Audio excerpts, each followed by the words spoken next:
दोस्तों, इस पूरे कायनात में, पूरे एग्जिस्टेंस में हम मनुष्य अपने आप को सबसे ज़्यादा इवॉल्व, सबसे ज़्यादा विकसित प्राणी के रूप में मानते रहे हैं।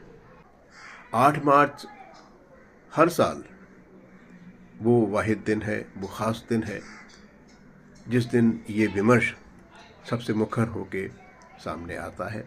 आप इसे अंतर्राष्ट्रीय महिला दिवस कहें, आलमी यौम ख़वातीन कहें या फिर इंटरनेशनल वीमेंस डे कहें। सबसे अहम बात यह है कि इस दिन हम ये ज़रूर विचार करते हैं कि ऐसा क्यों है कि मानव नर और मानव मादा के बीच जो रिश्ते रहे हैं वो इतने विषाक्त क्यों रहे हैं। सच तो यह है कि आरंभ से ही, चाहे वो पूरब हो या पश्चिम हो, महिलाओं के प्रति बहुत निंदनीय शब्दावली का इस्तेमाल होता रहा है। प्लेटो ने बार बार आगाह किया कि भाई अगर आपके एमाल ठीक नहीं होंगे तो आप औरत बन जाएंगे अगले जन्म में। अरस्तु ने भी कहा कि भाई ये बड़ी नामुकम्मल, एक डिफेक्टिव पीस जो है वो औरतें होती हैं। मनुष्यों में जो डिफेक्टिव पीस है वो औरतें होती हैं। कांट ने, हीगल ने, नीत्शे ने और शोपेनहावर को तो मैसोजिनिस्ट, बिल्कुल महिलाओं से घृणा करने वाला माने।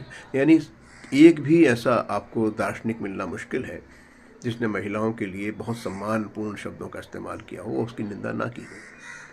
भारत में भी शंकराचार्य से अगर शुरू करें तो कबीर, तुलसी और बाकी लोगों ने भी महिलाओं के लिए कभी माया, कभी ठगनी, कभी छलना, कभी कुछ और ऐसे शब्दों का इस्तेमाल किया।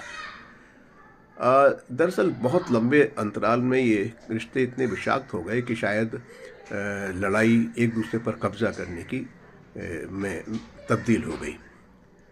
लेकिन अगर ये सोचकर देखें कि महिलाओं के बगैर, स्त्रियों के बगैर ये ज़िंदगी कितनी बेरंग, कितनी ख़राब हो जाती, तो और अगर हम उन्हें अपनी इस यात्रा में बराबर का हक दे दें तो ज़िंदगी कितनी खुशनुमा होगी, कितनी आनंददायी होगी।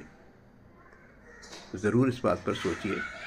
वो कहा है ना कि दोस्त तेरा हाथ मेरे हाथ में होता नगर, दोस्त तेरा हाथ मेरे हाथ में होता नगर, जिंदगी बेरंग होती, बेमज़ा लगता सफ़र।